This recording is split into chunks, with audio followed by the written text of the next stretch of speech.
YouTube, watching my YouTube channel. I welcome you to my YouTube channel Trading Street. It is still raining here in Kashmir, and in this pleasant weather market is also showing some kind of strength as compared to last few days. Let us quickly open our charts and see where we stand. In previous video I told you about our long area, and I also discussed about when we have to open our long position. If you are watching this video first time, I request you to please go through my previous video that will be beneficial. So as you can see, I told you, if weekly candle closes above 20k, then for opening new long positions, switch into smaller time frame like in 4-hourly time frame, and see whether price will hold this area or not. In other words, whether this area can flip into support or not. As you can see, this level was acting as resistance for the price to go up. But after breaking this level, price came to retest it, then a green candle formed. This green candle, which was formed after red candle, is the condition for support formation when price comes to retest previous broken resistance. If it feels little confusing for you, please go through the last video. I discussed this topic very briefly there. So, when this level flipped into support, we opened our long position here. I usually place my stop loss using ATR, which we will be discussing anytime soon inshallah. Since price is around 6% up from our long area, we will move our stop loss around here, the previous low near support level. Stop loss is very important when you into futures. The main difference between a gambler and trader is using your stop loss. No one can predict what is going to happen in this market. It is better than to use your stop loss. As price will go up, we will accordingly keep moving our stop loss. The second thing we will discuss in this video is the price action for coming weeks or for coming months. I must tell you, these are all predictions based on some logic and calculations. They may be wrong, that's why always do your own analysis before investing your hard-earned money. According to me, the price will be in range bound for another 12 to 13 months. The first target for this range is 38,000 to 39,000 US dollars. The price will then again test 17,000 US dollars. From here price will go to 40,000 US dollars, then a higher low around 20,000 US dollars. I am expecting price action of this kind with a high of 28,000 US dollars. Again, I must tell you, these are all predictions based on some logic and calculations. They may be wrong, that's why always do your own analysis before investing your hard-earned money. Now moving on to the other topic, which is loading your bags with small cap coins that according to me will do good in coming 3 to 4 years. One so project is Kilt. Kilt solves one of the major problems that we all are facing right now. Before explaining Kilt, let us first discuss how people became products on internet. To say that the internet has changed the course of our world would be quite an understatement. In the early years it was a way of eliminating geographical boundaries between people, snowballed into a revolution that altered the course of history. It brought the whole world onto a single platform where seamless interactions and engagements were possible. As more people jumped on the internet bandwagon and more interactions started taking place, it gave rise to something that is probably more valuable than oil today. User data has become so precious that companies started focusing on acquiring it. All internet-based companies require users to register for their services. This involves sharing their identities,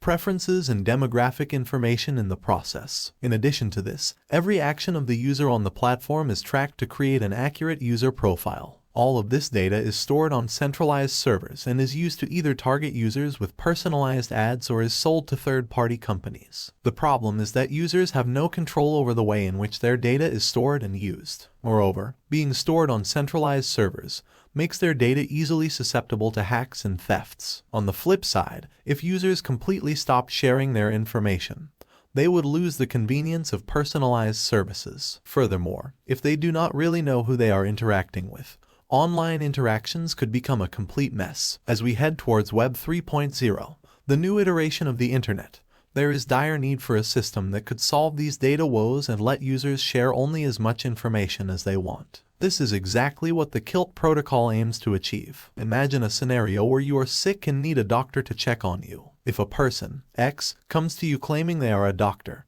it would be hard for you to trust this person because you know nothing but their name. But if the same person produces a medical license issued by the government, you would immediately trust them. This is because of the trust we have in the body issuing the license. Now, as mentioned before, if people stopped sharing their identities and remained anonymous, the internet would become an abyss where it would be almost impossible to trust anyone. In the real world, there are a lot of institutions we can trust to verify identities. These include the government, a university, a bank, or law enforcement. But online, it becomes very difficult because there are no institutions that can verify identities. This is why service providers, social media platforms, and other entities on the internet end up collecting as much data as they can about an individual. If only there were trusted bodies that could verify people's identities and issue a form of proof, companies and individuals could trust people online without knowing too much about them. This is where the Kilt protocol comes into the picture. The Kilt protocol is a blockchain-based platform for the issuance of claimable,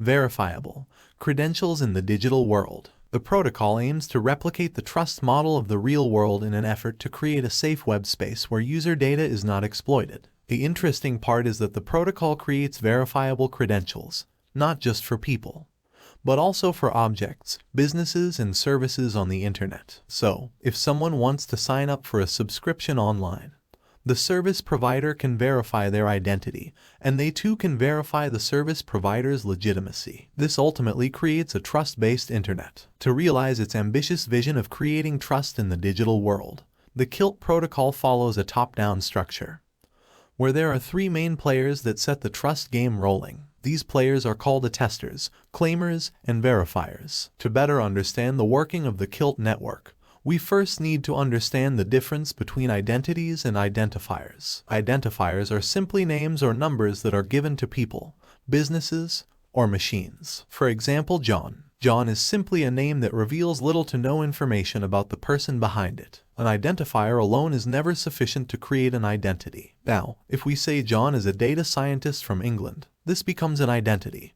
because the additional information provides a way to better identify the person. This additional information, like age, profession, and nativity, are called credentials. When an identifier is associated with a credential, an identity is created. Coming back to the three main players, they play unique roles in the working of the network to create, verify, and use these identities across the internet. Claimers. We first have claimers, who can either be individuals, objects, or businesses claiming something about themselves to create an identity online. They can create claims by using their identifier and signing the claim. On the Kilt protocol, there are many different types of claims expressing different attributes, but these individual claims have no value without proper validation. In our above-mentioned example, John is a claimer. He can create a claim stating that he is a data scientist. But, for a company looking to hire him, his claim alone is not enough. There needs to be someone to validate this claim, and this is where attesters come into the picture. Attesters are the players who are on top of this trust structure. Their role is to validate the claims of people, objects, or businesses and provide certification by cryptographically signing the attestations. When a claim is attested, it becomes a credential that claimers can store in their wallets. Anyone can join the Kilt protocol as an attester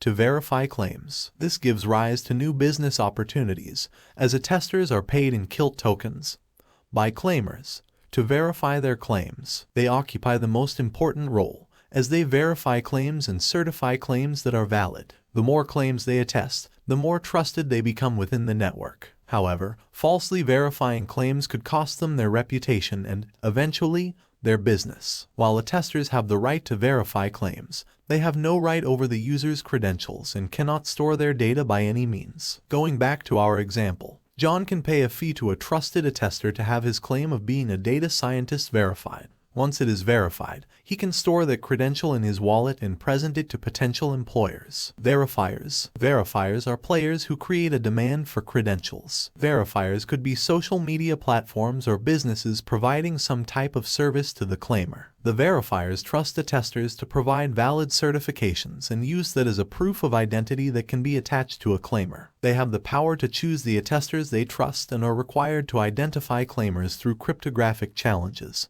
thereby preventing the unauthorized use of user credentials. In John's case, the verifier is a potential employer who can look at his credential to verify that he is indeed a data scientist. This top-down structure of attesters, claimers, and verifiers creates a robust trust system where user data is not exploited. Throughout this process, claimers are always in full control of their data and, if they have multiple credentials, they can choose which credentials they present to verifiers. For instance, John may have two credentials, one for being a data scientist and another for being from England. he can choose to present only the data scientist credential to the employer, while not revealing that he is from England. This way the Kilt protocol creates data sovereignty. This I gave you brief introduction of Kilt. According to me, we must do SIP in Kilt for next 3 to 4 years. I think it has the